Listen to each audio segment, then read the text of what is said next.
everybody. We've got Ron and Kirsten for this week's edition of Ask Ron. If you hear a little noise in the background, it's Melanie over here making juice, so forgive us. All right, so our first question is from Jeffrey in Fairburn, Georgia. Look at there. Melanie brought me some juice. See, Jeffrey, look how nice that looks, huh? Yum. Carrots, apple, and lettuce? Whatever left over. All right. So he says that he's got one ask deal in the works and is assigning it to a tenant buyer. Yeah. I need assistance with answering my FSBO question. Ask option C, paragraph 1. Due to the property being over leveraged, the purchase price is equal to principal loan balance at the time of closing. So with each payment tenant buyer makes, the principal balance is coming down. Why does the same paragraph also say no portion of the rental payments shall be accredited against the purchase price? Well, because that's what it says in the standard lease, Jeffrey. However, when you add in the addendum that the purchase price equals the loan balance at the time of closing, it usually would override that, but I guess the right thing to do would be to cross that out and then add the purchase price equals the loan balance at the time of closing. Anytime you add something to a contract and it's obvious, it generally will override whatever's written in the contract because it would be assumed that that was the true intent. But you did pick it up. That should be crossed out. And show that to your attorney and he'll tell you what to do with it. All right, so now we've got Glenn Huey from Lake City, Florida. And he says, I have plowed through a lot of the material on the Gold Club site and have purchased and gone through the real estate starter kit several times. My question is, who keeps up with the property taxes? Does it differ depending on the exit strategy used? Whoever owns the property pays the taxes. So if you're taking over a property subject to, it's escrowed in the loan and the taxes are paid by the lender. So anytime there's an escrow, the lender's going to pay the taxes, but the seller, the owner of the property, is responsible for the taxes. If you're lease optioning a property from a seller, it's the seller's responsibility to pay the taxes, but again, it's already included in their payment most likely because it's escrowed.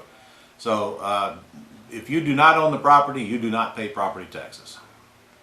Simple enough. So next is James Baxendale from Hampstead, North Carolina. Hey, James. In the control of the ownership course, you mentioned that when you are selling an option deal and the buyer you have found is securing financing, you have the closing attorney set up one of your entities as a lien to be paid against the property in order to collect your assignment fee. Has the buyer's lender ever balked at this since the lien is not recorded? Have they ever requested a copy of the document securing the lien? Well, they haven't for us. Generally, they don't request copies of any documents that are for the purposes of paying off debt that are on the property. They just accept it. You know, I don't know. It depends. Every lender's got the right to do whatever they want, but your attorney would handle that and tell you what to do when the time came. You're worrying about things you don't need to be worrying about. Why don't you go get the deal and iron out the bugs as you go along? And that's the only real way you're going to get the true answers in the business is fix these things, and then next time you'll know how to fix them. We have not had any issue with that at all. If we show it on there as a mortgage payoff, that's generally accepted by the bank doing the new loan. Remember, they don't care much where the proceeds go. They only care that their loan is safe and secure. What gets paid off out of their loan is not all of that important to them. All right, so we've got another question from James. And he says, do you know where I can get information on the new SEC rules regarding advertising for private lending? The best place to go is the SEC website right now because, frankly, if you asked 5 attorneys the answer to what's the deal and what's not the deal, you get 5 different answers because it's still in limbo right now. That should be ready to publish pretty soon. We are working on it internally as well. But by and large, here's the long and the short of it. You better not be advertising for private money until you clearly understand these rules and know how to comply with them. If you're going to do anything about this and not just simply asking a question, you should go to an SEC attorney and have this conversation. What can I do and what can't I do? And make sure you're complying with the law before you do anything. It's always that simple. Check with somebody who knows the answer, and that would be your SEC attorney. All right, so our very last question is from Engels Valenzuela in San Jose, California. Hello. My yellow letter campaign has started to flow calls to my PatLive account. Good. I have a seller who's a landlord with 3 properties, but all of them have tenants whose lease is not up. How should I approach structuring the deal?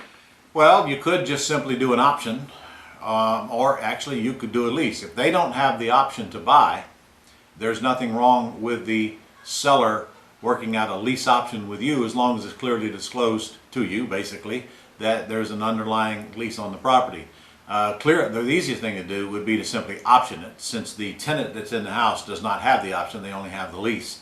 And then when the leases that are on it currently are up, you probably would want to go back and convert your options to lease options, most likely. All right, well, that's all our questions for this week. Okay, see you next week. Guys, make sure you set aside our December event coming up, our seller financing event. It's getting more and more important as we get word back from our attorneys. The laws are going to change in January, so make sure you are with us. And I believe that's December the 12th, 13th, and 14th, if not mistaken, here in Jacksonville. Just set aside those dates, because you should be getting a letter from us very soon on that. See you soon.